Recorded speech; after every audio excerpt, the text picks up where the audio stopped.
As the world continues to grapple with the unprecedented pandemic, global economic prospects continue to remain uncertain. The COVID crisis in India also continues to worsen apace. Forecasts of a contraction of India's financial year 21 GDP are clustering around 4 to 5%, the first time a contraction of this magnitude since 1980. Inevitably, this will result in multiple challenges across almost every sector of the economy and lead to weaker economic and consumer confidence. Government, including states and RBI, have responded with a broad spectrum of countermeasures. Economic activity has gradually improved, helped in the near term by the calibrated unlocking of restrictions on social interactions and commercial enterprises. The agricultural and rural picture appears relatively brighter though, with good sowing and a normal monsoon, more limited COVID disruptions, as well as rural-focused government stimulus. This would promote, hopefully, a gradual pickup in the economy.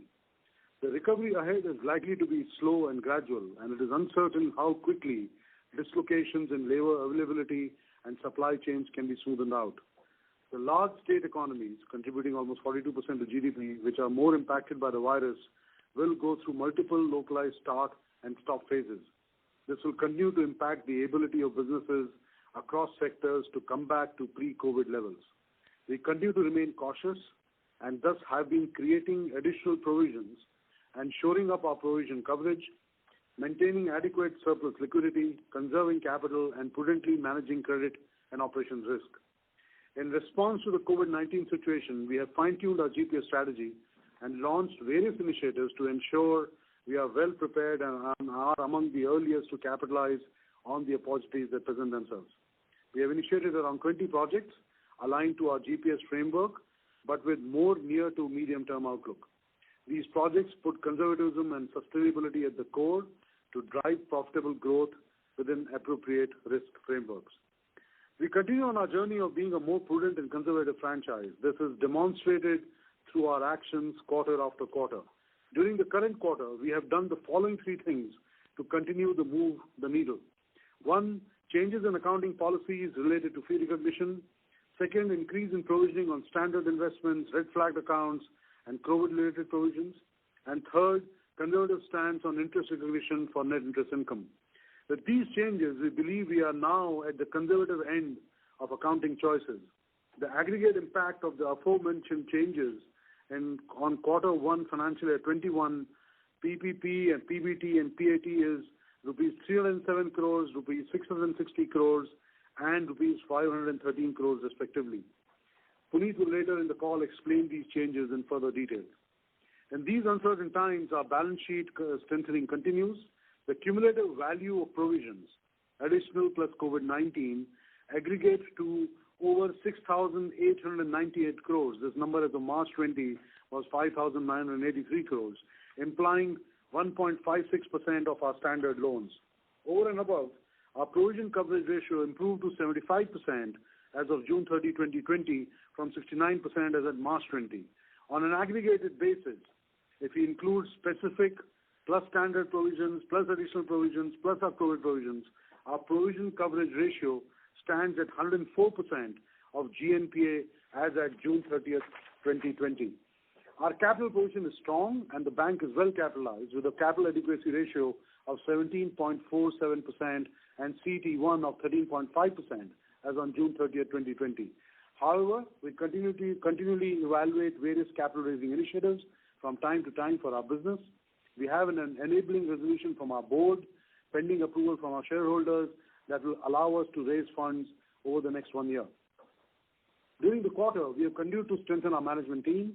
On the retail side, Sumit Bali has joined us as the head of retail lending, and Ravindra Rao has joined the Axis family as head of collections underwriting. On the wholesale side, we had DK Das and Vivek Gupta joining us to lead our government coverage group and wholesale banking products group, respectively. With this, let me now offer a brief synopsis of Axis Bank's Quarter 1 Financial 21 results. Our operating performance is steady, with NII recording a healthy growth of 20% year-on-year. The bank has made progress on its cost optimization initiatives, with cost to assets declining from 2.09% to 2% quarter-on-quarter. Our net profit adjusted for one-time changes provisions is up 19% year-on-year. I would also like to touch upon the trend in fee income this quarter. The bank's total fee income in quarter one, financial year 21, was down 38% year-on-year. Almost 60% of the decline was due to lower processing fees on retail loan disbursements, which were down 74%, and card fees down 53%, impacted by lower new card issuance-related fees and interchange income. Other fee items which have also got impacted are service charge waivers pursuant to regulations, cash management fees, and syndication fees. We have been focusing on building granularity across our different fee-generating businesses, both in the wholesale and retail segment. Some of the benefits are visible, as even in this environment, there were certain fee line items which grew on a year-to-year basis. The top segments are insurance, distribution fees, merchant forex income and transaction banking, and retail digital banking fees. Though retail remains the major contributor to fees, we are seeing signs of momentum build up in several wholesale and transaction banking segments. Our deposit book remains resilient and grew by 19% year-on-year and 5% quarter-on-quarter on a quarterly average basis. Our focus on building a stable and granular deposit franchise based on average balances continues to progress well, with healthy growth of 20% year-on-year in CASA and RTD balances, which now comprise 81% of total deposits. The current account deposits grew by 8% year-on-year, and we can see granularity building here. Savings account deposits grew by 15% year-on-year, within which retail savings account deposits grew 19% year-on-year, led by high customer engagement that has helped in deepening the balances. The salary and NRI segments within savings deposits grew by 26% and 21% year-on-year respectively. Our focus on premiumization of deposit franchise remains on track. It revolves around increasing the contribution from premium segments by delivering faster growth and deepening existing portfolio while continuing to improve account quality of the non-premium segments. We are witnessing better trends both from a customer acquisition and balance build-up in the premium segments like Prestige and Burgundy Private. The Prestige balances have gone up by 26% year-on-year, while the Burgundy Private balances have gone up by 48% quarter-on-quarter on a small base. Total assets under management for Burgundy stood at 1.56 trillion rupees as at the end of June 2020, which is among the largest wealth management businesses in the country. Last year, we had identified a gap in our savings account segmentation and curated the Prestige segment, which is doing very well. Similarly, our aspirations to provide banking and related services to the ultra-high net worth individuals led us to launch a Burgundy Private proposition, which too has now scaled up well. In a span of around 6 months since launch in December 2019, the portfolio covers over 980 families with assets of nearly 19,000 crores. Our prime segment also grew 19% year-on-year. Our loan book grew by 13%, while including TLTRO investments, it grew by 17% year-on-year. Retail loan book grew 16% year-on-year. Loan originations in April were severely impacted by the countrywide lockdown, and we also prefer to be cautious and increase our risk filters. As the economy started to open up partially, activity started to pick up. May was 3.4 times April, driven by rural, which was up 44%, and June was 3.2 times that of May. Rural grew by 30%.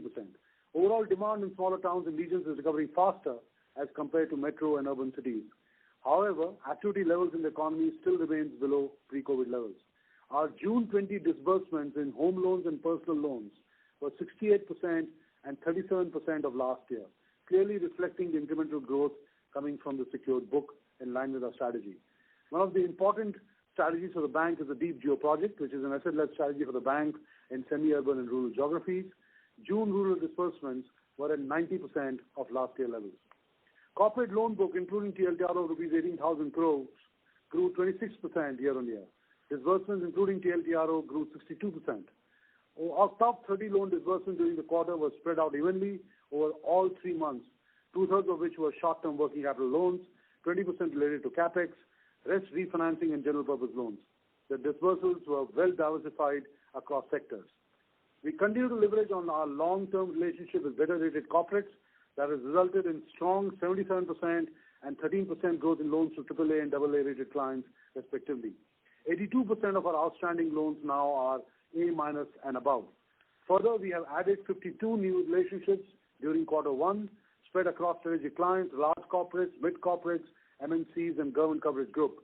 We continue to deepen our relationships across our wholesale banking and are seeing the benefits of our One Axis strategy playing out. We have a penetration of 9 or more products or services across our top corporate relationships. On our government business, we won many mandates, and our market share in GST payment collections has now gone up to 10% as on June 20 from 7% last year.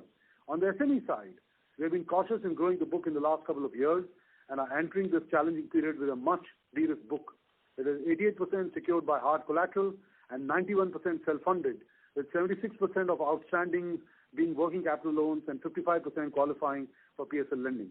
The book is also very well diversified across 35 sectors and 120 SME centers spread across the country. The book was down 7% as the overall utilization rates of working capital limits remain low. As of 30th June 2020, we have sanctioned nearly rupees 1,330 crores under the ECPLS scheme, with 80% of our SME plus the small business banking book being eligible for the scheme. During the quarter, focus has been on further strengthening the risk framework and driving collections while deepening relationships through liability and transaction banking products. We have reviewed and optimized our overseas operations in line with the overall corporate strategy. We are consolidating the services related to corporate banking, trade finance, treasury, and risk management solutions through our Dubai, Singapore, and GIFT City branches. Overseas operations in Hong Kong, Shanghai, and Colombo are in the final stages of closure, while winding up of our UK subsidiary operations has been initiated. Overseas corporate loans stood at 14% of corporate book, wherein we primarily deal with top Indian corporates and quasi-sovereign entities. Our asset quality is improving as reflected in lower BB plus NNPA book, which declined to 2.2% from 2.7% quarter on quarter, and provisioning coverage, which went up to 75% from 69%, showing an improving trend. Puneet in the section later will give you further details. We have made considerable progress on our digital banking strategy. We are focused on select themes in our digital journey to scale digital direct-to-customer products, enable our staff digitally, and to build and scale digital channels. We have now added 100 employees in our digital team, comprising product managers, developers, designers, digital marketing specialists, etc. And 80% of our digital team now comes from non-banking backgrounds such as consumer internet, fintech, etc. We have also made significant progress in simplifying our core tech architecture, becoming cloud native, and moving to an agile mode of development. Digital products now contribute a significant portion of the bank sales, with 78% of savings accounts, 75% of FDs, 65% of personal loans, 51% of credit cards, and 48% of new mutual funds in quarter one sourced digitally. During the quarter, more than 2.12 lakh digital savings accounts were opened. We have launched a video KYC-based full-power digital savings account that can be opened instantly and provide access to 250 plus services online. Onboarding for the full suite of banking products leveraging video KYC will be launched in a phased manner over the year. This quarter, we also introduced a number of digital products offering new investment, loan, and insurance options for customers. We have also ramped up our digital collection infrastructure and capabilities. We continue to maintain our strong position in the digital payment space. We are now the second largest remitter in PSP Bank in the UPI ecosystem and the second largest remitter bank in the IMPS ecosystem. In credit cards, the monthly spends have now reverted to 75% of pre-COVID average spends. We have also made significant progress towards enabling our employees digitally. We launched a Bring Your Own Device program that is now being rolled out to 36,000 frontline sales staff. We have also enabled access to critical systems such as CRM to our frontline on mobile devices, enabling the vast majority of our team to be active during the COVID times as well. Our digital channels helped us serve our customers during the COVID period. After an initial dip, activity and transaction volumes in digital channels are now back to pre-COVID levels. In fact, in certain areas, such as fixed deposits and MFs, we saw growth of 20% plus on the digital channels through the COVID period. We have made good progress on our aspiration to scale up and create value in our subsidiaries. The significant senior talent infusions across our subsidiaries and our One Axis focus has started yielding results. The domestic subsidiaries reported a total net profit of rupees 459 crores for financial year 20 and rupees 124 crores in COVID-impacted quarter one financial year 21, up 58% year on year. I want to touch upon the key highlights in our major subsidiaries. Let me start with Axis AMC. It is the fastest growing AMC in the industry, with its AUM growing 31% year on year. Within equity funds, Axis AMC has built up an industry-leading franchise and has grown its equity AUM by 43% in the last 12 months. Current AUM market share is now 5.5%, up from 4% at the end of June 19. Client folios are up 50% to 6.4 million in last 1 year. Monthly SIP book has almost doubled in the last 15 months. Financial Year 20 PAT was at 121 crores. In the first quarter of this year, they made 39 crores. Axis Securities, it has moved to being a full-service broker from discount brokerage model earlier last year and is focusing on building an advisory model. It has one of the highest mobile adoption rates in the industry, with over 75% of the volumes coming from mobile in the first quarter 21. 45% of the clients traded through Axis Direct mobile app. Total profits for the subsidiary last year was 16 crores. In the first quarter, they have made 35 crores PAT. Axis Finance, we are following a conservative provisioning policy in Axis Finance in line with our conservative stance. We have stepped up provision charges sequentially, which is up 26% quarter on quarter in ECL on our entire loan book, it includes 14% increase in provision charge on standard assets and 37% increase in provision charge on stage 3 assets. We have provided for 100% on accrued interest on stage 3 accounts till March 20. Further, no interest is being accrued on these accounts post March 20. For this fiscal, we have provided 100% accrued interest in standstill accounts over and above the 10% provision charge on principal amount. We are cautiously optimistic on growth, and we remain cautious, but we are utilizing this opportunity to ramp up the mass retail business. We've had a net hiring of 488 people in financial 20 on the retail business. Today, retail accounts for 12% of incremental business month on month. The retail book has grown to rupees 300 crores in the last couple of quarters. Notwithstanding the retail ramp-up, the cost to income continues to be lowest in the industry at 21% for financial year 20. We continue to have a higher CAR at 25% as on 30th June 2020. Just want to say that the Morat numbers for Axis Finance for both Morat 1 and Morat 2 are at 7%, which we believe is one of the best across the NBFC sector. The IGAP for financial year 20, the PAT was 193 crores. For the first quarter, it is 32 crores. Puneet will provide more details on the additional provisions which we have made. Axis Capital has been a leader in equity and equity-linked deals over the last decade. In financial year 2020, we continue to maintain this position. Obviously, the performance of the subsidiary has been impacted because of lack of any insurances in the first quarter. The financial year 20 PAT was rupees 100 crores. In the first quarter, they made a PAT of 8 crores. On the Axis Bank and MFSL transaction, which we had announced earlier, we just want to state that since then, the parties have approached the regulators for approval of this transaction. The queries and discussions which we have received are in the nature of routine ongoing discussions for transactions of such nature. We believe we continue to be on track and both the parties remain committed to the transaction. Very quickly on Morat 2, the Morat 2 numbers showed a declining trend and stood at 9.7% by value as on 30th June 2020. There was a reduction across customer segments of retail, SME and corporate. It has been a good progress which we have made between Morat 1 and Morat 2 and shows the resilience of the portfolio, our focus on recovery of Morat 1 accounts and review and approval-based approach to Morat 2. This is evident in the single-minded focus and rigor which the bank approached Morat 1 in comparison to Morat 2. During the last 3-4 months, the bank has also significantly enhanced its collection capabilities, including work from home for collection staff, increased dialing capacity, and feet on street to increase collection focus. Please do note that the customers will continue to have an option to request for Morat 2, and while we continue to be judicious in granting moratorium based on COVID impact on customers, Amit will later in the call give you more details. Overall, the quarter has been decent with steady core operating profits and healthy deposit growth driving loan growth. We have continued to build on our conservative stand and subsidiaries are well on track to scale up.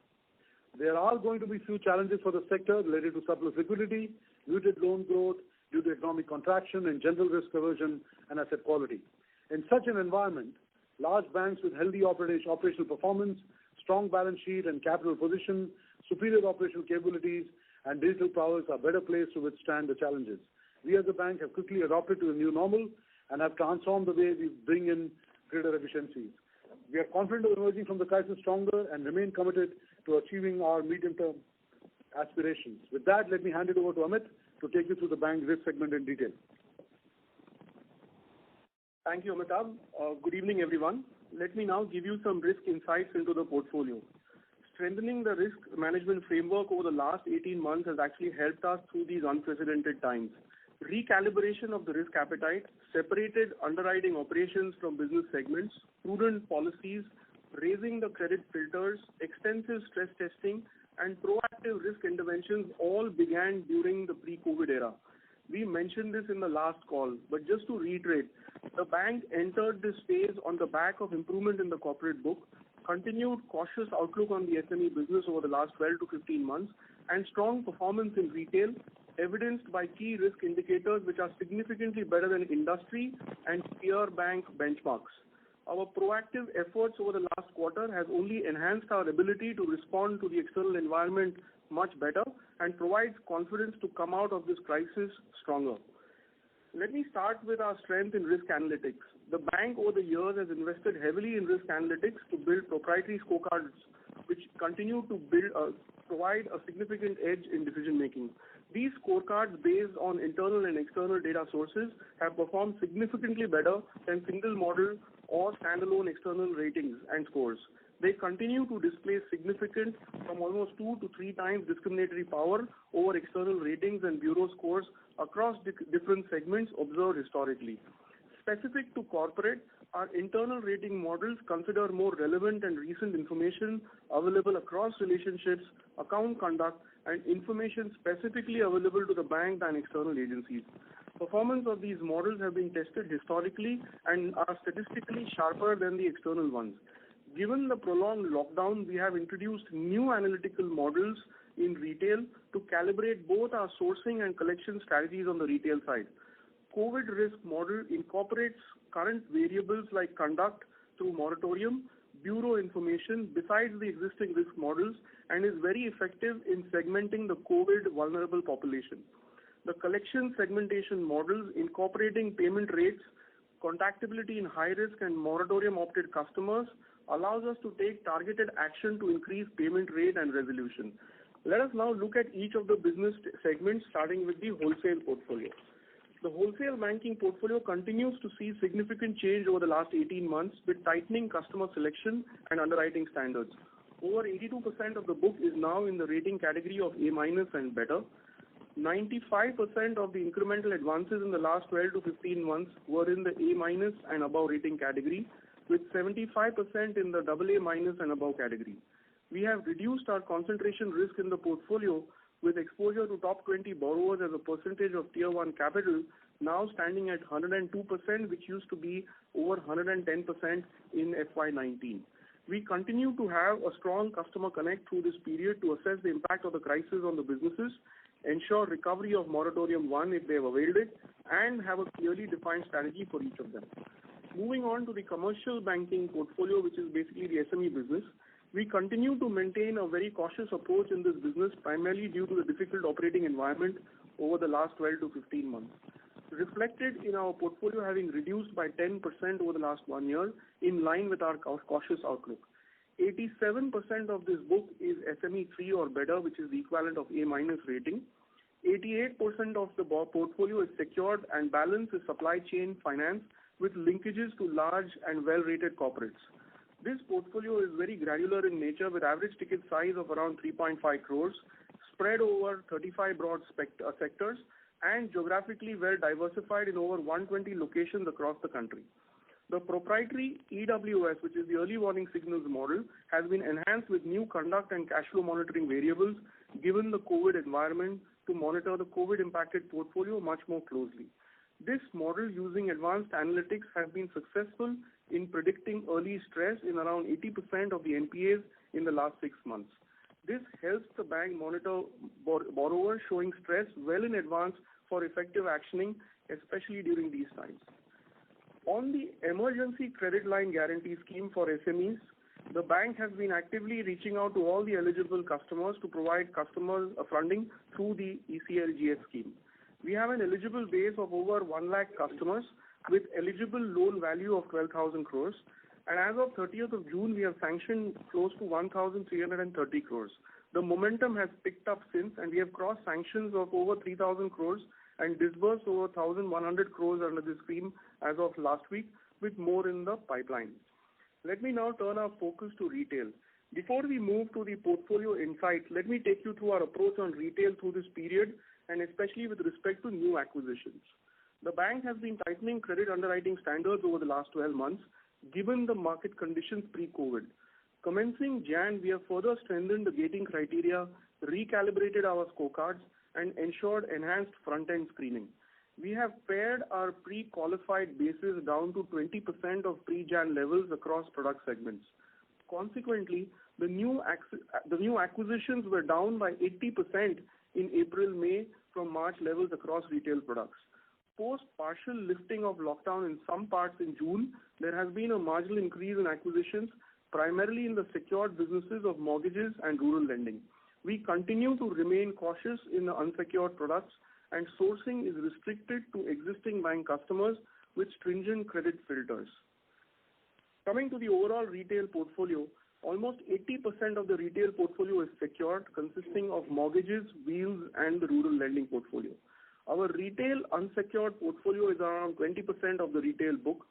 84% of this book is from the salaried segment, which has a very low default rate, and over 80% is existing customers having banking relationships, providing comfort over cash flow and relationship visibility.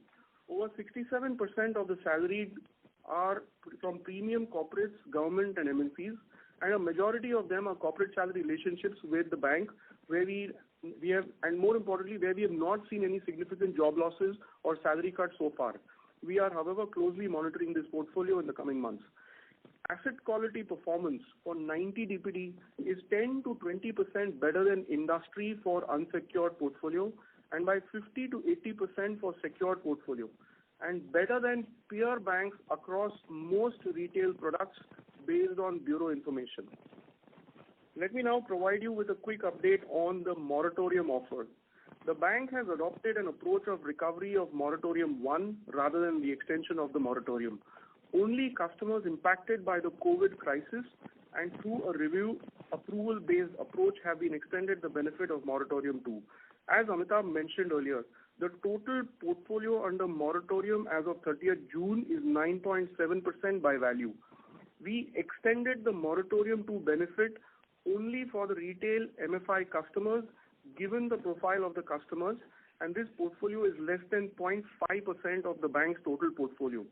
The moratorium value of 9.7% mentioned above includes this retail MFI portion also.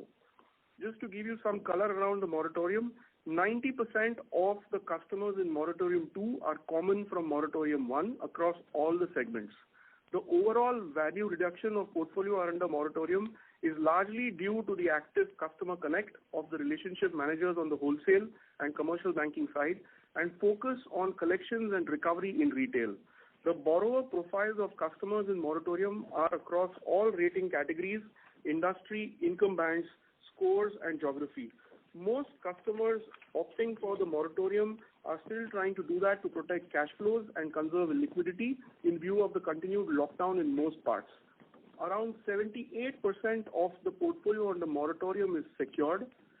Collections from moratorium 1 customers has been over 80% in corporate and commercial banking segments and around 70% in retail in the month of June. In retail, collections from non-moratorium customers has been over 95%. I mentioned retail MFI customers being offered an extension of the moratorium earlier. 67% of this customer base actually paid in June despite us offering moratorium to this segment. In addition, customers with portfolio value of around 4,600 crores paid in the month of June despite opting for moratorium 2, and both of these are not part of the 9.7%. While the overall values have come down significantly as of June, we continue to offer this benefit to customers till August as per the guidelines, and customers may actually opt for this benefit in the coming months in view of the lockdown extensions and continued uncertainty. Let me now also give you some insights into collections. We have significantly beefed up our collections infrastructure over the last 12 months, more so in the last quarter itself. We have added capacity, which includes reskilling sales teams, and we now have a 8,000 member strong team on the field collecting. Over and above this, we have close to 1,500 agents working from home in a secured environment, making customer calls. This is an area we will continue to invest in. We have also enabled digital and contactless collections, and these contribute to 25% of the unsecured recoveries, which has been a big differentiator during these times. On resolution rates, we have seen early bucket resolution rates reach 60 to 70% of pre-COVID levels, while recoveries from written-off accounts in June have already reached 60 to 65% of pre-COVID levels and are double of what was recovered in April and May, thus exhibiting pickup in momentum starting June. Collections is a key strength for the bank, and together with extensive use of analytics and digital initiatives, ensures that the bank is well poised to manage the challenges ahead. In summary, given the continued lockdown in most parts, it is difficult to ascertain the exact impact on the portfolios. Our portfolio choices made in favor of secured lending in retail and commercial banking, higher rated book on the corporate side, and higher share of salaried and existing bank customers in the unsecured book provide comfort in navigating through this crisis. We will continue to assess the situation and monitor the portfolio very closely. With that, I now hand over to Puneet for the final financials update. Thank you. Thank you, Amit. Good evening, ladies and gentlemen. Thank you for joining us this evening. The salient features of the financial performance of the bank for Q1 FY21 will be discussed by me, focusing on the following 5 areas: the journey of becoming a more prudent and conservative franchise, our capital and liquidity position, growth across our deposit franchise and loan book, operating performance, and asset quality and provisioning. We continue to take actions that enable us to progress on our journey of being a more prudent and conservative franchise and operate in a manner that strengthens our balance sheet on a sustainable basis.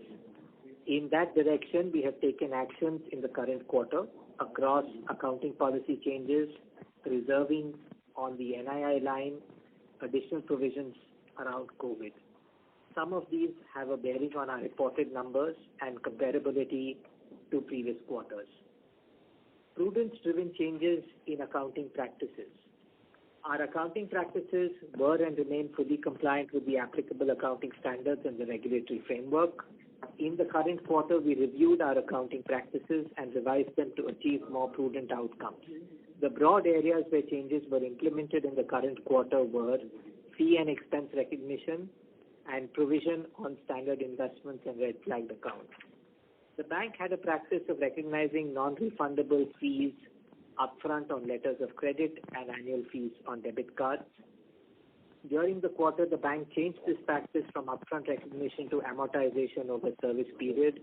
As a result, other income for the quarter ended June 30th, 2020 is lower by 65 crores with a consequent reduction in profit before tax.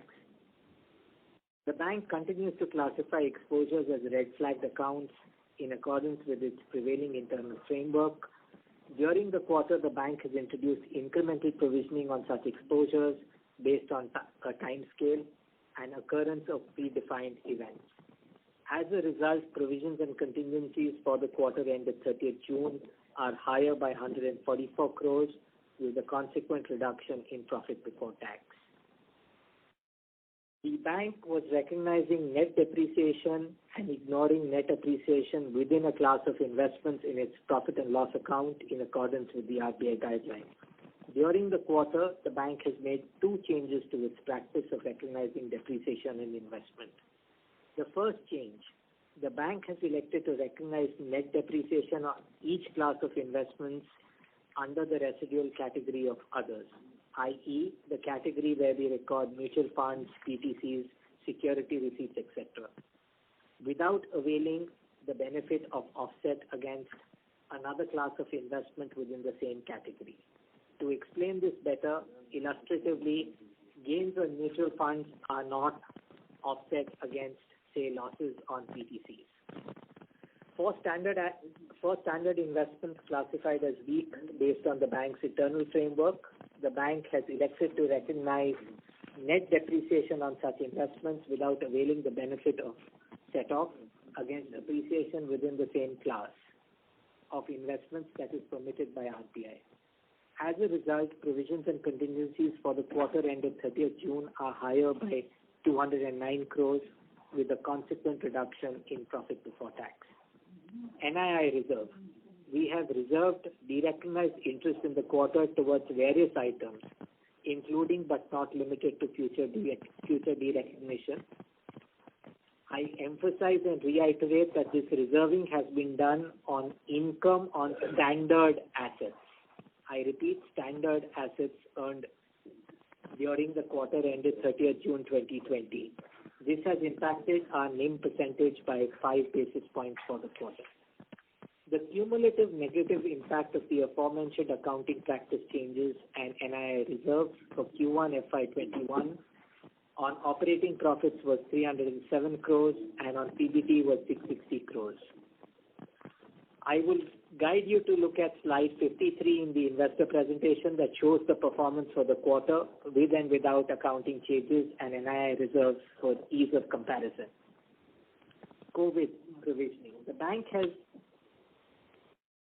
made an incremental provision for an amount aggregating 733 crores towards COVID risks during the quarter. With this, the bank, as of 30th June 2020, carries an overall COVID provision of 3,733 crores, of which only 659 crores is required for exposures that are under moratorium at 30th June 2020. While I will discuss in detail our reported operating performance after factoring the aforementioned accounting policy and practice changes, in the later part of my commentary on the results, on a like-for-like basis, our performance is as follows. Net interest income YOY grew 22%, on a sequential basis grew 4%. NIMs for Q1 FY21 stood at 3.45%, growing 5 bps on a YOY basis. Non-interest income stood at 2,652 crores, representing a YOY decline of 31.5%. Of the non-interest income, fee income stood at 1,716 crores, representing a decline of 35.6%. The decline in fees can be attributed to fee waivers pursuant to regulations, lower disbursements, and velocity of throughput transactions with our franchise. There were some green shoots on fees, which Amitabh discussed as part of his earlier commentary. Operating expenses to average assets ratio on 30th June 2020 stood at 1.99%, lower by 9 basis points on a YOY basis and 10 basis points on a sequential basis. Cost to income ratio as of 30th June stood at 36.9%, lower by 241 basis points on a YOY basis and 887 basis points on a sequential Q1Q basis. Core operating profit grew 9.3% YOY and declined 1% on a Q1Q basis. PAT grew by 19% on a YOY basis. Our capital adequacy is comfortable, and we remain and carry adequate liquidity buffers. We believe this places us in a strong position in uncertain times. Our overall capital adequacy ratio stood at 17.47% as of June 30th. Same period, June 2019, our capital adequacy was 16.06%. Our CET ratio is at 13.5%, up from 13.34% as of March and 11.68% as of June 2019. We've accreted 141 basis points and 182 basis points to our capital adequacy and CET1 on a YOY basis. During the quarter, we maintained surplus liquidity, which is reflected in the average LCR ratio, increasing from 113% in the last quarter to 120% for this quarter. The excess liquidity that we carried, along with our product mix change has impacted our NIMs for the quarter adversely by 9 basis points. Towards the end of the quarter, in light of the outlook on funding availability, we reduced our excess liquidity. Our excess SLR stood at 26,640 crores. Our deposit book has remained resilient, growing 16% YOY in line with our granularization strategy. Our retail term deposit grew 27% on a YOY basis. We consciously degrew our corporate term loan book by 2% on a YOY basis. Our focus was and continues to remain on quarterly average balances instead of month-end, because that reflects the strength of the franchise. The total deposits on a quarterly average basis grew 19% YOY and 5% on a sequential quarter basis. Our CASA balances stood at 41%, similar on a YOY basis and a Q1Q basis. If we decompose the growth in our deposits, then on a quarterly average balance basis, SA grew by 15% YOY, 5% Q1Q. Our current account balances grew 8% YOY and were flat Q1Q. Combined CASA grew 13% YOY and 4% Q1Q. Our retail term deposits grew 27% YOY, 7% Q1Q. Our corporate term deposits or non-retail term deposits grew 14% YOY and 3% on a quarter-on-quarter basis. On the savings side, our strategy of premiumization and deepening are playing out well, which is reflected through the numbers I spoke about earlier. Our overall loan book, including TLTRO, grew 17% YOY and 1% on a Q1Q basis. Granular secured retail loans, high quality, large borrower relationships are the key driver to our loan growth. Our SME loan book degrew 7% on a YOY basis and declined to sub 10% of our overall loan book. Retail advances constitute 53% of the overall advances of the bank. We continue to calibrate and recalibrate our risk parameters, scorecards, and strengthen our risk management and collections framework around this book. The retail loan book grew 16% YOY, declined 2% on a sequential Q1Q basis. The retail book continues to be well diversified across product and geography. 81% of the book is secured as at Q1 FY21 versus 80% of the book at Q4 FY20. Our unsecured book is 19%. Our entire PL book comprises salaried customers. 65% of the credit cards comprise salary customers. The LTVs on our mortgage business are low and stand at 61% for our home loan business and LAP at 37%, providing us sufficient cushion on our collateral. The bank's strategy on retail assets continue to be centered around existing customers. 76% of our retail asset originations by count in Q1 were from existing customers. 99% of the bank's credit card and 96% of the bank's personal loan originations for the quarter were from existing to bank customers. Our deep geo strategy is taking root, and 11% of sourcing of loans in the quarter were from geo locations. On the corporate side, our One Axis initiative is gaining traction. Overall corporate book grew by 16% YOY, 1% Q1Q. However, it's meaningful to note that 96% of our incremental sanctions in Q1 FY21 were A- and above. 37% of our book is for a tenor less than 1 year. Our total standard fund, non-fund and investments outstanding to NBFCs is only 23,658 crores.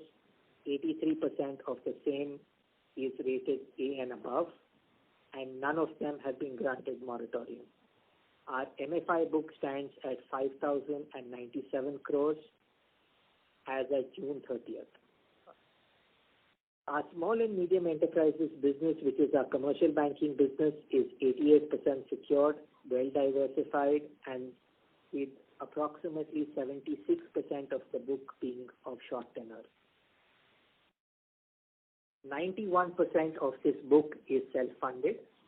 The book shrinking is attributable to our cautious stance on supply chain, and it is not a stance that we've taken on this quarter. It's been a problem that we identified in the economy early and have consciously been reducing it over the last 5 quarters. Reported operating performance. In this section, the numbers that I read out will be comparable on a reported to reported basis. Our operating profit for Q1 FY21 is 5,844 crores, flat YOY and Q1Q. Our PAT for the quarter stands at 1112 crores, i.e. 1,112 crores. Our NII was 6,985 crores, representing a YOY growth of 20%. NIMs were at 3.40%, flat on a YOY basis. I have previously explained the sequential drop in NIMs of 15 basis points attributable to 5 basis points for prudence-related changes and 9 basis points for surplus liquidity and product mix. Non-interest income comprising of fee, trading income and other income was 2,587 crores, declining 33% on a YOY basis. Fee income stood at 1,651 crores, declining 38% on a YOY basis. The decline in fees is attributable to fee waivers, lower disbursement velocity and throughput of transactions. Trading income stood at 622 crores, representing a YOY decline of 25%. This is driven by our cautious stance on reducing our corporate bond portfolio, and we have not switched investments from HTM to AFS despite it having attractive outcomes in the quarter. We have made progress on our cost initiatives that we discussed on our previous call. Operating expenses stood at 3,728 crores at June 30th, representing a YOY decline of 2%. On a sequential quarter basis, costs have declined by 25%. Operating expenses to average assets ratio on June 30th stood at 2%, lower by 8 basis points same period last year. Credit costs for the quarter were 2.26% as compared to 2.06% for the quarter ended June. It's important to note that the credit cost for the current quarter is impacted by the improvement in our PCR. That impact represents 1.09% of our credit charge for the period. We have incrementally taken higher provision on net slippages. We've provided close to 90% on our net slippages for the quarter in the quarter itself, and risk-based classification of our exposures to NPA. And I'll cover that as part of our asset quality review. The bank's NNPA and fund-based BB and below book as a percentage of total customer assets improved by 110 basis points from 2.2% at June 2020, down from 3.3% that we reported in June 19. Sequentially, the improvement is 50 basis points from 2.7% as at March 20. The bank's provision cover without technical write-offs improved significantly to 75% at June 2020, compared to 62% at June 19 and 69% at March 20. In fact, if we look at it on a segmental basis, we've shown considerable improvement across each of our segments. Our wholesale coverage improved from 66% to 80% on a YOY basis.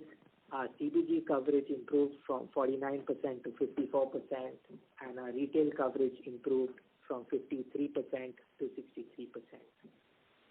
We've provided segmental disclosures of gross, net, NPA and PCRs on slide 35 of our investor presentation. Slippages for the quarter is an important number. Gross slippages for the quarter were 2,218 crores, dropping 54% on a YOY basis and lower than Q4 by 43%. Of the gross slippages in the quarter, 21% of the gross slippages for the quarter were considered as NPA based on credit and risk assessment criteria and not basis the 90-day DPD aging. Further, on this judgmental downgrade to NPA, we've created 100% provision on these assets. Other than this, 42% of the slippage related to a single group. We have created 100% provision on the said group in the current quarter. Net slippages in the quarter were 1,610 crores. The bank made provisions aggregating to 92% of the value of net slippages within the quarter. I must state that slippages for the quarter are not reflective of a normal quarter due to moratorium, and one will have to wait for slippages and asset quality performance to be viewed in the context of further regulatory forbearance or moratorium outcomes. Overall, our balance sheet strengthening continues. During the quarter, we reserved 1,028 crores on standard assets under various heads. The cumulative value of provisions, additional plus COVID-19 plus other reserves, aggregate to 6,898 crores as at June. This number was 5,983 crores as at March. Our standard asset coverage ratio, including the aforementioned provisions, has nearly doubled from June 19. Our number at June 19 was 0.80 crores, currently stands at 1.56 crores. 0.80% now stands at 1.56%. On an aggregated basis, specific plus standard assets plus additional provisions plus COVID provisions, our provision cover stands at 104% of our gross NPA as at 30th June against 75 in June 2019. Our BB book. During the quarter, our BB and below fund-based, non-fund-based and investments book declined marginally from 10,996 crores in March 2020 to 10,753 crores in June 2020. During the quarter, we in aggregate collected and upgraded 516 crores from the BB and below pool. During the quarter, we downgraded on a gross basis 1,313 crores, comprising of fund-based facilities of 796 crores, investments of 314 crores, and non-fund-based facilities of 203 crores. There is no significant or large exposure or group that was downgraded in the quarter. Slippages from BB and below book for the quarter were 1,041 crores, mainly on account of the one group that I spoke about, on which we now carry 100% provision. The top four sectors in our BB and below book are cement and cement products, infrastructure construction, power generation and distribution, and hotels. In summary, the salient features of our quarter performance were our operating performance is healthy, reflected through our NII and core operating profit growth. Our capital position remains strong. We carry adequate liquidity buffers reflected in our LCR and our 13.5% CET1 capital ratio. Our deposit book remains resilient. Our mix is improving with a significant percentage of new originations coming from better rated corporates. Shorter tenor loans are increasing in the overall book composition. Our asset quality has improved as reflected in the decline in the BB plus and the net NPA book.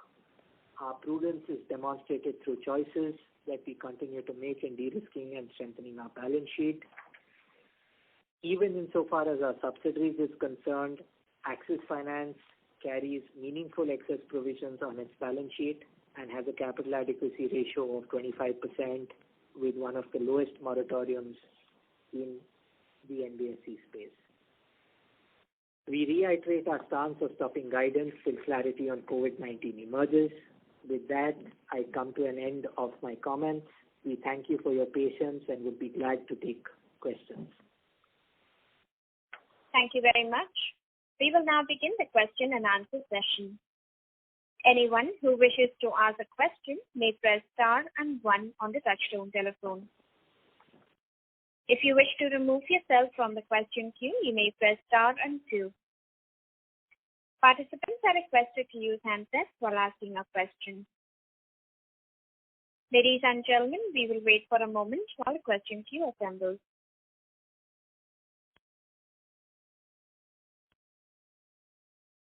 The first question is from the line of Mahrukh Adajania from Elara Capital. Please go ahead.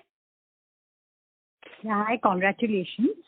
I had a couple of questions. So this NI reserving is done mainly on accounts that you think would slip, and would that be a one-time thing? So, like I said, the reserving on NII has been done on standard assets. We had taken a prudent outlook in stepping back and creating provisions. This is on the same philosophy. It is not attributed to specific assets, and consequently, it is on a portfolio basis. Okay, but it would be largely one time. We will continue to evaluate this as we move forward. Like I said, as part of my early comments, we are on a journey of being more prudent. This is one of the steps that we've taken, and we will continue to reassess this on a go-forward basis also. Okay, and I just wanted one clarification. You said that 4,600 crore paid in June, and that is not included in the moratorium, right? That is what you said.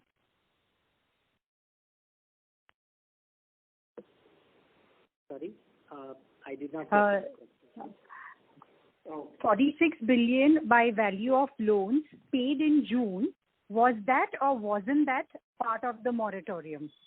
So let me just clarify. The total value of portfolio which is under moratorium is 9.7%. The point that I mentioned, customers who had opted for moratorium 2 and still paid their June installments is not part of this 9.7. So if we add this to say that from a June point of view, that number will come down even further, but we have not added for the simple reason that the customer has continued to be in moratorium 2, but he has paid or they have paid their June installments. Okay, got it.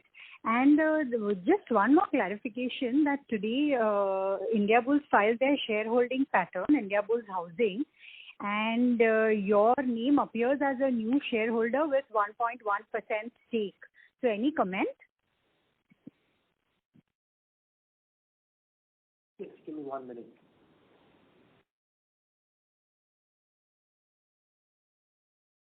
So we are a professional clearing member of the F&O segment of the National Stock Exchange. So in our capacity as PCM, we accept securities from trading members as margin. So in the said capacity, among other shares, Axis Bank has accepted Indiabulls Housing Finance shares as margin from its trading members. So as of today, that holding is now 24,687 shares of Indiabulls Housing Finance. So it is only what we have received as margin and not as primary shareholders. I'm sure you know that this is now changing from 1st August. SEBI has made some changes to rules. These shares will actually will no longer come through our account, but rather will be pledged to us as we go forward. So we have no holding. Axis Bank has no holding in Indiabulls. Okay, got it. That helps. Thanks a lot. Thank you. The next question is from the line of Kunal Shah from ICICI Securities. Please go ahead. Yeah, congratulations for good set of numbers. So just as you highlighted, maybe from Morat 1 to Morat 2, in fact, we have reviewed all of them, and only where there was a need, we have considered that. But would there be accounts, wherein there would have been a delay or something, and which are currently not even the part of NPL, but we suspect that there could be stress out there. So maybe something in, say, SMA 1 or say SMA 2 or even SMA 0, what would be those accounts, or how much would that quantum be? So, like I mentioned, Kunal, the bank has adopted an approach on recovery of Moratorium 1. So, as far as we are concerned, if a customer has opted for the Moratorium 2, then the recovery efforts doesn't happen on Moratorium 2 customers. The recovery efforts only continue on Moratorium 1 customers, and wherever we would like to believe that this customer has requested for a moratorium, and based on our criteria around the fact that he's been impacted by COVID, we would offer him that moratorium. Otherwise, normal collections and recovery efforts will continue. And from a pure number point of view, I think I mentioned that during the my opening remarks, wherein close to collections from the Morat 1 customers has been over 80% on the corporate and the commercial banking side, and 70% on the retail in June. So effectively, this is a collections and recovery efforts on all of those customers, unless we look at them for moratorium.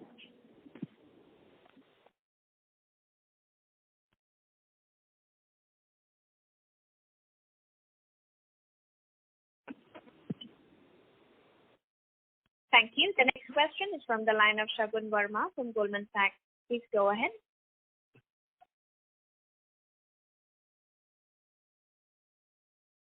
Shagun Verma from Goldman Sachs, your line is in the talk mode. You may go ahead with your question. Yeah, hi, this is Rahul here. Good evening, everyone. Just again, continuing from the previous question on the moratorium. So on the 1st of June, when the first moratorium got over, we essentially didn't offer the window, as such to anyone, to apply for moratorium, unless, of course, we were satisfied, from moratorium 1. So is it fair to understand that, 30% of the retail customers, where the recoveries couldn't happen, and 20% of the corporate customers where the recoveries couldn't happen are sitting under moratorium, and no fresh or very little fresh moratorium has been considered in the second phase? No, that's not right. Let me just clarify that. So the way it worked was that moratorium 1 ended on May 31st. 1st of June, the second moratorium started. Effectively, what happens is simple, that any customer in moratorium 2 who opts and applies for it based on the criteria that we have looked at in terms of impact on COVID is offered that moratorium, especially on the retail side. Secondly, on the moratorium 1 customers, collections efforts continued. And as far as we are concerned, there is no question of somebody getting a moratorium unless, the recovery continues on those moratorium 1 customers. So whether it is the 30% or the 20%, as far as we are concerned, there's collection efforts which is continuing. So let's say if 100 customers have applied for moratorium on the 1st of June, how many eventually ended up getting? So if you are asking the question as to how many customers are common customers, 90% of customers are common between moratorium 1 and 2. No, so the remaining 10% would be, let's say, if that absolute number is, let's say, 100, what would be the denominator? Because as I think as a prudent policy, you adopted, an approval-based mechanism wherein only if you are satisfied, you would give a moratorium. So what would that number be, denominator? I mean, how many applications you would have received for a moratorium and how many got approved is essentially the question I'm asking. So clearly, the way we looked at it is that, every customer who applied for a moratorium need not have got a moratorium. We looked at criteria for each of those customers. Wherever we felt there was a requirement for impact on COVID, we offered that moratorium. Like I mentioned, one thing you have to keep in mind, the rules for moratorium 1 were a little different. When we entered moratorium 1, we were bang in the middle of a lockdown. In moratorium 2, a large parts of the country have opened up, and to that extent, some amount of economic activity has started, and hence it was important for us to ascertain, and this will happen through a customer connect between all the relationship managers of the wholesale and the commercial banking teams, specifically on the wholesale and CBG side. Only after assessing the requirement of impact of COVID were these moratoriums offered. And that's the way we've been kind of focusing on collections and recovery of moratorium 1 rather than looking at extension of those moratorium just because the customer asked for it. Makes sense. Thanks a lot, Sachin. The other question is on the early bucket movements. So can you just help us understand how the trend has been since the 1st of June compared to the pre-COVID levels, particularly in the unsecured and the loans against property bucket? So I think I mentioned that very briefly on the call. April and May were very, very muted in terms of what was happening on the collection side. We had beefed up collections quite considerably. One of the things which we did invest in during April and May was to build on analytical models around payment behavior, moratorium performance, bounce information, etc., to look at if and when the lockdown ends, field collections gets activated. And that's really helped us in the month of June. So if I were to really give you numbers, early bucket resolutions have currently hit somewhere in the region of 60 to 70%, depending on the products on the retail side, which is pre-COVID levels. Similarly, from a recovery point of view, we've already hit 60 to 65% on a pre-COVID level. If I were to just do a comparison between June and this number, both of these numbers are almost double those of April and May. So clearly, we see that momentum increasing, substantially in June. And would the bounce rates would the bounce rate have also come down? Let's say if the bounce rate earlier was 5%, 6%, would it be down in the month of June? So it would be fair to say that, between April and May and June, there has been, considerable improvement. But not back to the pre-COVID level, essentially. Still some way to go. Not yet back to the pre-COVID levels. Got it. Thanks a lot, Sachin. Really appreciate it. Thanks a lot. Thank you. We would request participants to limit your question to 2 at a time. Should you have a follow-up question, please rejoin the queue. Thank you. The next question is from the line of Vishal Goyal from UBS. Please go ahead. Hi. Thanks for the opportunity.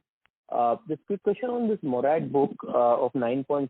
Is it possible to get some more color in two ways? One, segments, like basically either if you can use salaried versus SME and corporate, and also within that how well you are protected in terms of, are you seeing salary credits happening or you are seeing cash flows for the borrower? Any color if you can help us. Thanks. So Vishal, one is we're not giving segmental breakup of that, but it would be reasonable to estimate that a large part of this is the retail portfolio. Just to kind of look at from a retail perspective itself, almost 78% of this portfolio is secured. Again, a large part of this portfolio, over 70%, is existing bank customers when they started off. Our historical default rates on these portfolios has been low. Just to kind of again give you numbers, more than 70% of the customers are bureau prime scores, and obviously our scorecards are a lot more stringent. If I look at specifically on the mortgages side, which is where again a large part of this moratorium in retail is the mortgages between home loans and LAP, nearly 80% of the borrowers are in ready properties, which reduces the construction risk. More than 70% or 77% of our customers have LTVs less than 75%, and 90% of the mortgage customers have bureau vintage more than 3 years. Just gives you a flavor of the reason behind why we would like to believe that the comfort around security cover, salaried cash flows, and credit tested profiles is helping us in this book. With specific regard to your question on unsecured, again, we see some amount of benefit that we get from the fact that a large part of our portfolio is salaried and existing bank customers, historically low default rates. 95% of the credit card customers were zero DPD. 98% of the customers have bureau vintage more than 12 months. Personal loans, all of them are salaried, and we haven't yet seen significant changes in the salary reductions or job losses, etc. But I will only put a caveat there to say that we are still in the middle of lockdowns in large parts. We don't know how that will span out in the coming months, and we kind of continue to monitor this portfolio closely. What gives us comfort is the fact that our current book on salaried, around credit tested, around existing bank customers has been historically low default, and that's really what's playing out right now as well. And one clarification, you kept saying about that 4,600 paying in June. So 9.7 includes 4,600, right? Like that 80 basis points. It does not include. It does not include. So let me just re-clarify that. Anybody who is on the system where the customer has opted for the moratorium is part of the 9.7. So this entire 4,600 is currently part and sitting as a part of the 9.7. That means it is included, right? Moratorium. The customer is sitting as part of 9.7. 4,600 is not being included in the value as a payment. No. Can I step in and clarify? Hi, Vishal, Puneet here. Let me clarify this for you. 9.7% is customers that have opted for moratorium by value. Out of this 9.7%, for the month of June, we have collected 4,600 crores. 4,600 crore worth of loans have paid, right? Or you collected already 4,600 in that? I'm sorry, I'm just... You know what I'm saying? Like 4,600 loan value has paid their EMI, or 4,600 has already been repaid in this book? 4,600 crores worth of loans have paid the EMI in the period. So let me write this out for you and for abundant clarity on this call as a numerator-denominator exercise. Total value of loans outstanding for which moratorium has been flagged in our system is the numerator. The loan book is my denominator in arriving at the 9.7%. Of a cumulative value of outstanding loans of 4,600 crores, we have had collections in the month of June. That is absolutely clear. That is perfect. I think that clarifies completely. So last question on my side. One question which we are getting, and I'm sure you're also getting from a lot of investors, is the senior management exit, especially the ones who've been recently hired, by Amitabh himself. So if you can give some color on that, that will be really helpful. So we mentioned 4 hires. One was Sumit Bali, who joined us as the head of retail lending.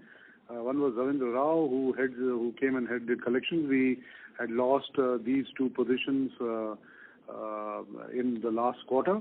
And over and above that, we have done 2 additional hires on the wholesale banking side. We had a new government coverage person.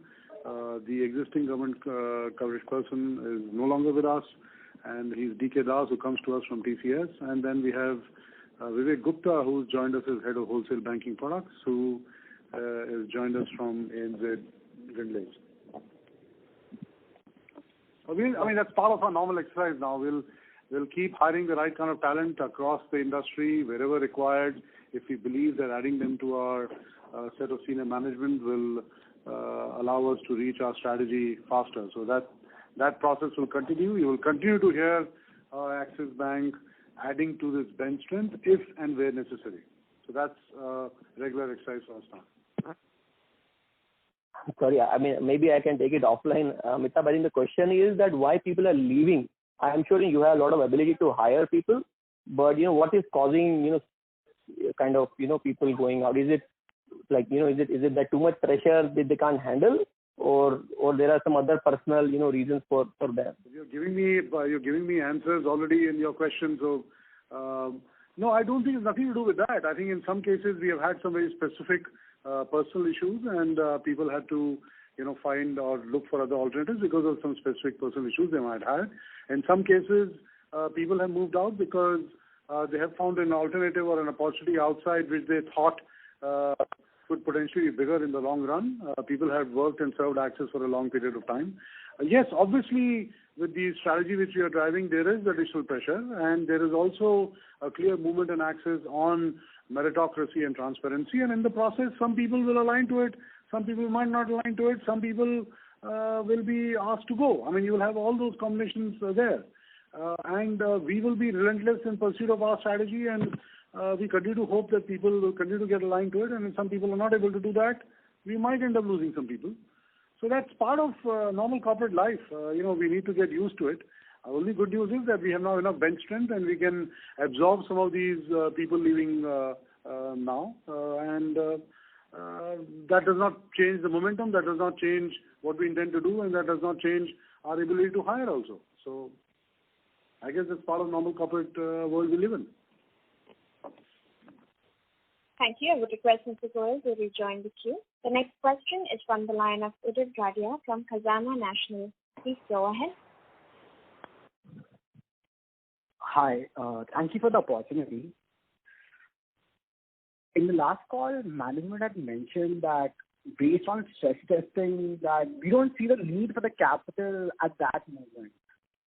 Subsequently, we saw approvals to raise capital, and we have been very aggressive in comparison to peers in creation of the contingency provisions coupled with the conservative accounting policy. So do we foresee significant stress in our loan book? So as far as capital is concerned, in my remarks, I was quite categorical that we have taken a resolution and we keep evaluating the need to raise capital at any point in time. That's exactly, and that's all that we're going to say. Our provisions are based on what we see in our stress models and what we know today. We also have continued to emphasize that we will continue to move the needle on being conservative, and that journey continues. Your specific question was, are we seeing some stress, and because of that we are making those provisions? No, we are making provisions at a generic level. We can see that as and when the moratorium is lifted, in spite of the fact that our moratoriums have come down materially, that there are a lot of people in terms of value who have taken moratorium, and it is important for us to be cautious. So no, we are not seeing any specific stress which we are not sharing with you. And just to repeat what we said in the last call, we also made a statement that based on our stress models which we have shared with our board, our current capital continues to be sufficient to manage through the crisis, and that stance remains. So I'm giving you all kinds of answers and all kinds of inputs. You need to obviously make your call in terms of what that means. But this is all the data we can give to you at this point in time. Got it, understood. Thank you. Thank you. The next question is from the line of Akal Gupta from ICICI Prudential Life Insurance. Please go ahead. Yeah. Hello. Good evening, everyone. My question is again, with regard to the moratorium. So you mentioned that, our collection is close to, let's say, 70-80% of the Morat 1 clients. So my question is, what about the remaining 20-25% where, we aren't able to collect? So are these clients whom we aren't able to reach, or, they aren't able to pay? And so would it be a fair judgment to say that, let's say, 20-25% of the Morat 1 clients, so that comes to around 4 or 5% of the overall book, this is a particularly sticky NPA kind of a book? Would that be a fair assessment? So no, that's not true. The reason why I say that is because if you look at the profile of those customers, it is across all rating bands, it is across all bureau scores, it is across all industries, it is across all geographies. I gave you a color of some of the customers who are lying in that Morat book. Clearly what we see is that the easiest thing for us is to give and offer the moratorium. What we are doing is the difficult thing, which is to ensure that we do collections and recovery from those customers, and that approach is something which is a marked difference from the approach in Morat 1. And that's the reason why, if you see, what we are currently focusing on is purely collections and recovery efforts. Yes, they are linked to the external environment in terms of the economic lockdown, some of these industries taking time to recover, some of the shopkeepers taking time to come up, open their shutters.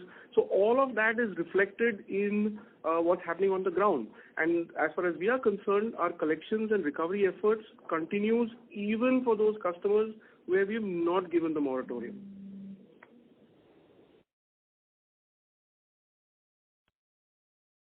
Sure, sir. So, the remaining balance 25%, which is not being collected right now, you are saying potentially there's a fair chance that this can get collected over the period of time, is what you're suggesting right now? Absolutely. Sure. That's fine, sir. Thank you so much. Yeah. Thank you. The next question is from the line of Mohit Surana from CLSA. Please go ahead. This is Adarsh from CLSA. One more question on Morat, right? So we started off with 26, 27, and the number is down to 9 now. So the 18% of the book which would have been in Morat over from 1st June to 21st of July would have had either one or two installments that would have come their way, right? Which if they don't pay, they would be in SMA 1, I believe, correct? So I just wanted to understand if you can give some more color, right, around SMA 1 that gives us a comfort that the fall from 27 to 9 that we have seen, or 27 to 8, because 1% is actually coming from outside. These guys, most of them have paid, because most of them would have either got at least one installment to be paid in June, or many of them would have actually got two installments because we've completed like 20 days of July. So if you can give some color, it will really help to kind of bridge the gap between the 26, 27 that we had and where we are. So this 17, 18%, all of it was just cautionary, and they are relatively safe customers.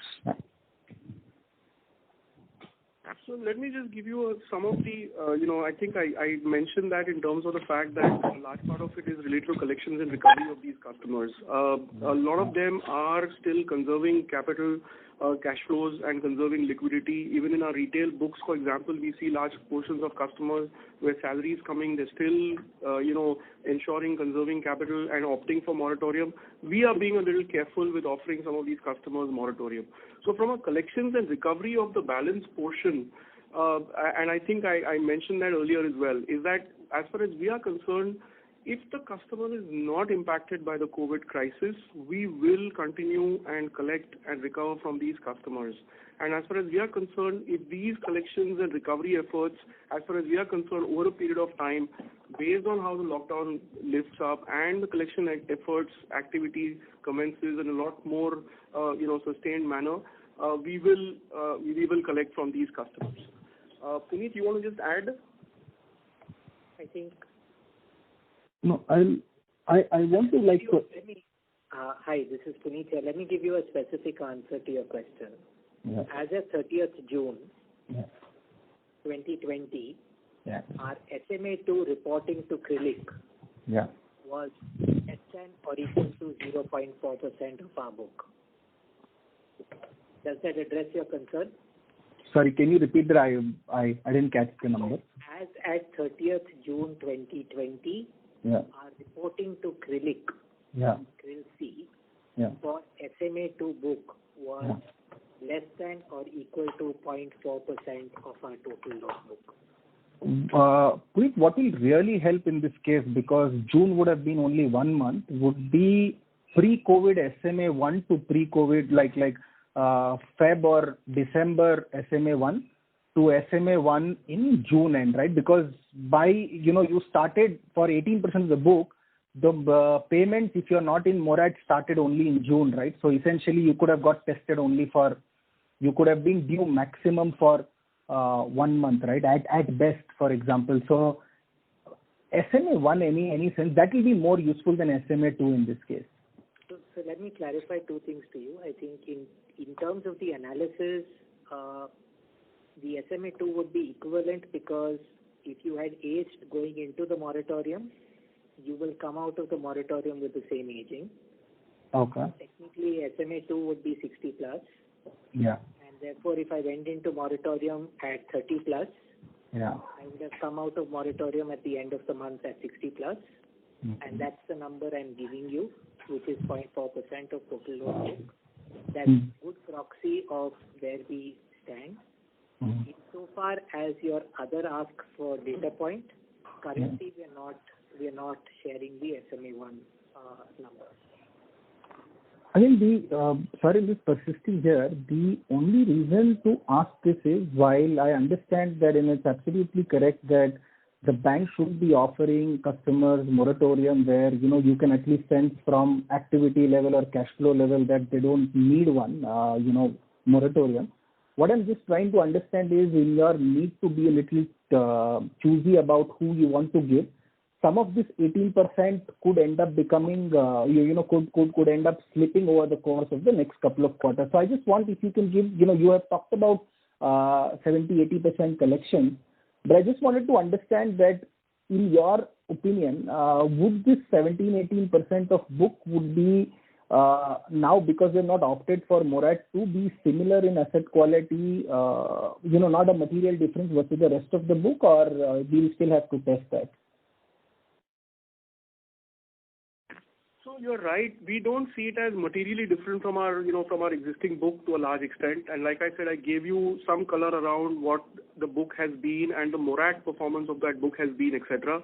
But let me be very honest with you. At the end of the day, some of it is linked to the fact that you would have some slippages which will happen. But that's part of normal collections recovery efforts.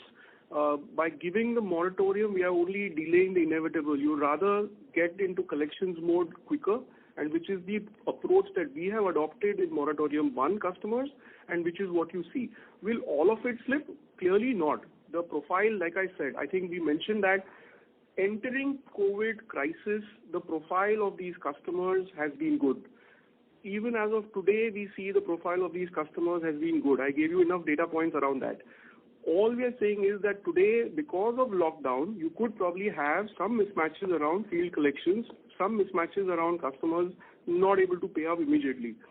By ensuring that our efforts around collections and recoveries continue through this cycle, yes, the whole objective is to ensure that while we collect from wherever it's possible, whatever slips through is something which we are envisaging in terms of our stress test scenarios which we've actually put through, and that's the incremental provisions that Puneet has been taking over a period of time. Thank you. I would request Mr. Surana to rejoin the queue, and I would request participants now to please limit your question to one at a time. The next question is from the line of Parag Jariwala from White Oak Capital. Please go ahead.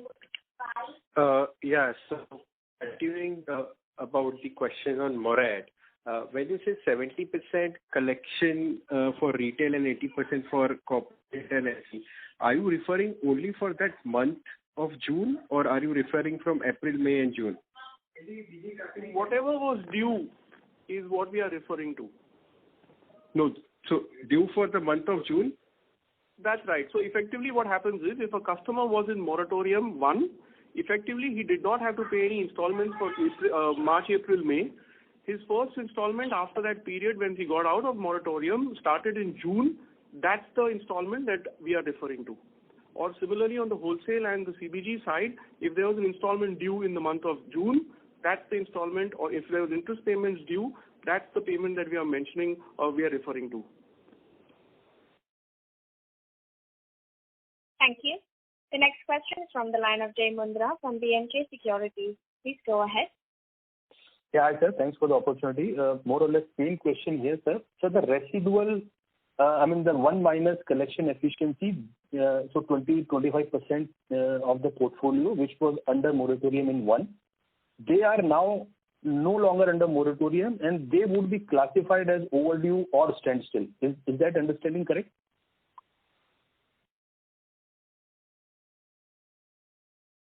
Accounts that are not in moratorium will continue to age as per normal process, like all accounts did even prior to moratorium.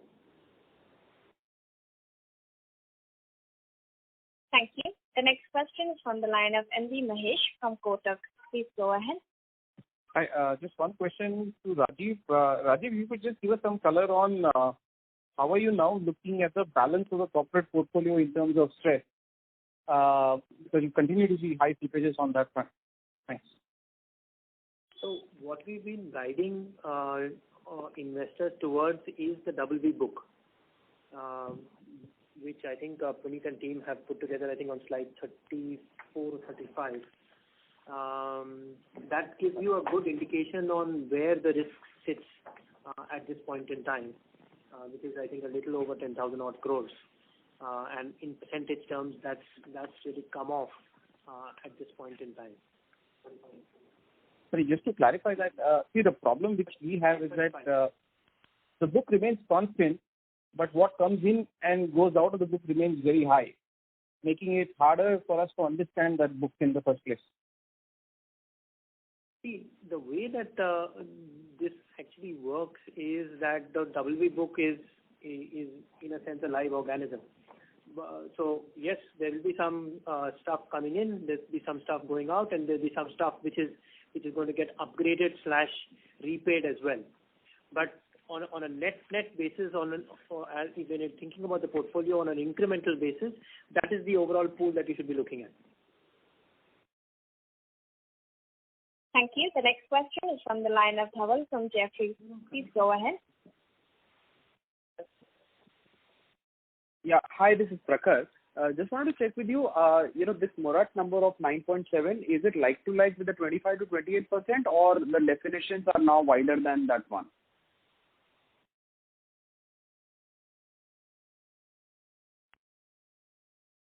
So the 9.7 number takes the all moratorium divided by total advances of the bank. We had clarified that the 25 to 28% was only opt-in moratorium. Thank you. The next question is from the line of Sri Karthik Villakani from Investec. Please go ahead. Hello, thank you. Could you re-clarify about your NII reserving accounting change once again? Thanks. So what we've gone ahead and done is,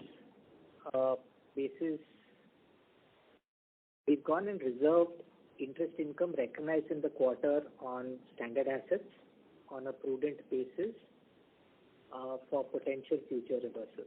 So that's what we've done insofar as the NII reserving is concerned.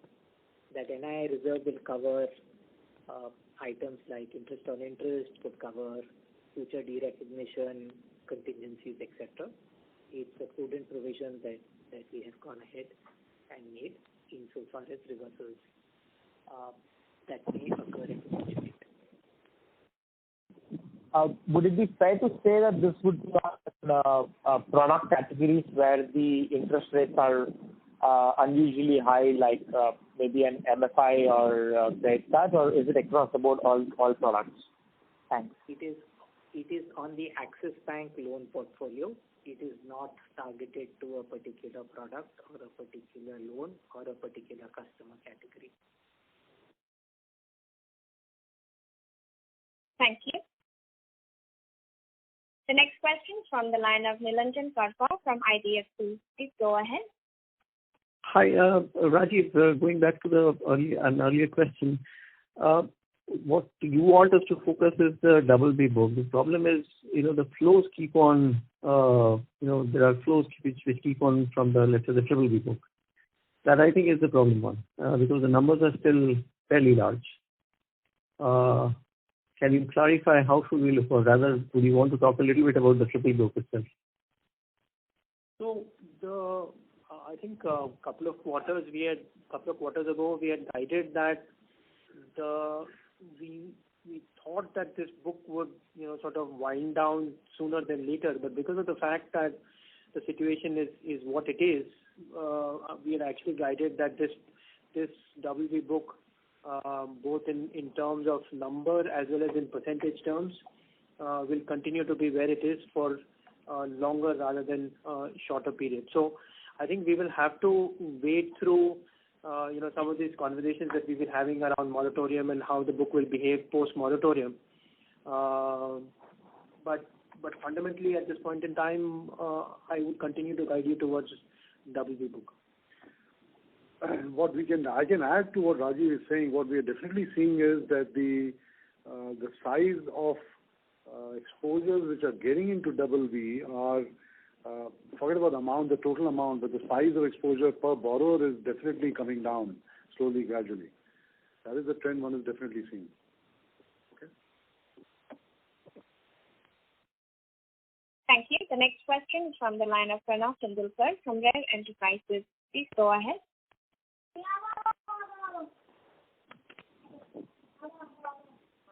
Pranav Tendulkar from Rare Enterprises, your line is in the talk mode. Please go ahead with your question. Hi, thanks a lot. Congratulations on reduction in moratorium. So could you just elaborate how many percentage of people who were denied moratorium are not paying or are not current.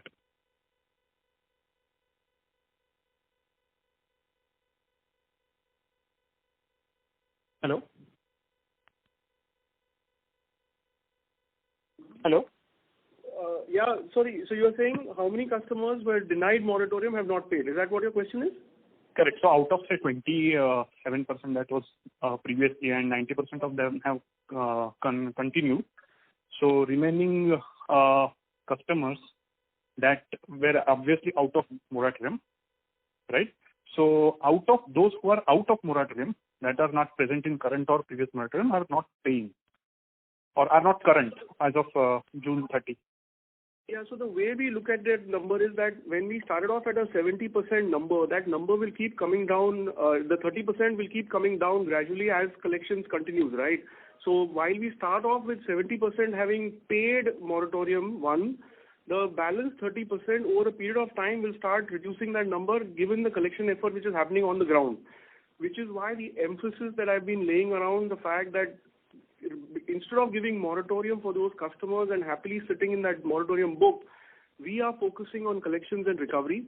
Whatever doesn't get collected or recovered as per the normal DPD movement, we will ensure there is provisions which will happen based on the normal accounting regulatory provisions required. And that's really the approach that we have taken to moratorium 2. And I think Puneet clarified that in terms of the movement of all of that. Thank you. The next question is from the line of Nitin Agarwal from Motilal Oswal. Please go ahead. Yeah, hi. Thanks for the opportunity. I have one clarification to ask for. Like this Morat 2, you said that 90% customers comes from Morat 1 and then probably 10% if I take the same loan value also, then it got added. So had this one, probably this 9.7% number could have come down to approximately around 6.5.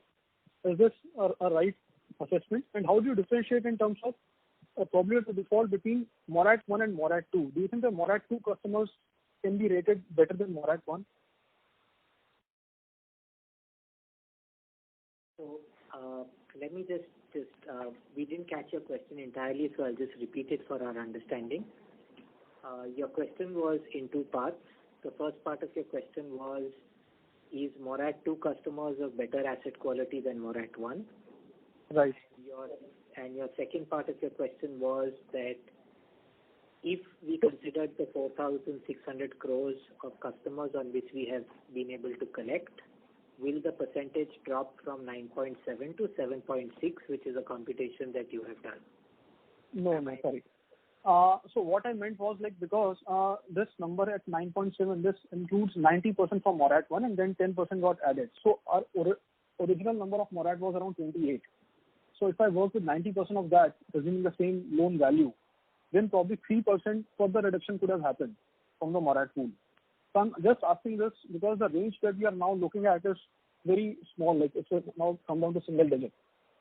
So if we can get this, like what the Morat 1 number can have come down to 6, and is there really a case, as I asked, to have that these Morat 1 customers can be relatively more risky than Morat 2? Nice. So let me clarify the math for you. When we say 90% of the customers in Morat 2 are in Morat 1, if I were to round up the 9.7% to 10% only for ease of mathematics on the call, 8% of the 10% would be from Morat 1 and 2% of the 10% would be from Morat 2. Okay. And on the second part? Sorry? On the second part, in terms of how do you rate these customers, differentiate between them and their perceived quality? So I think, we answered that initially, but just to kind of reiterate, like I said, there are a whole host of data points around that in terms of the credit performance of some of these customers, the profiles of these customers, the fact that a large part of this book is salaried, the large part of this book is secured, backed by property collateral, credit-tested customers. Let's take for example, on the mortgages side, which is a significant portion of the retail book under Morat 2. I mentioned a large part of that book, 80% is ready properties, so the construction risk doesn't exist there. 77% of the customers have LTVs which are less than 75%. 90% of these customers are with bureau vintage of more than 3 years with good scores. So a large part of these customer profiles are good customer profiles.